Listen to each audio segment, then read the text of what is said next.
In today's tutorial, I'm going to show you guys how to set up and install your Epson EcoTank ET-5850 series printer on your Windows device. So this should hopefully be a pretty straightforward process here, guys. And without further ado, let's go ahead and jump right into it.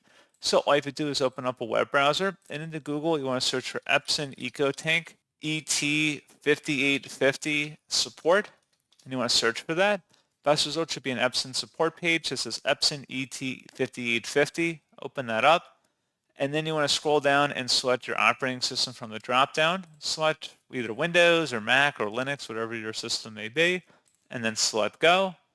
And now you want to scroll down and select the driver and utility combo package installer. Once it's downloaded, open up that file. You see this is ET5850 in the name of it.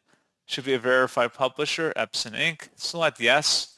And then you just want to proceed with the on-screen wizard like you would in any normal application. You can make configuration changes, whether you want a wired or wireless connection, and any optional features you may want to install during the process you can. And that's pretty much it. So, as always, thank you guys for watching this brief tutorial. I do hope that I was able to help you out, and I do look forward to catching you all in the next tutorial. Goodbye.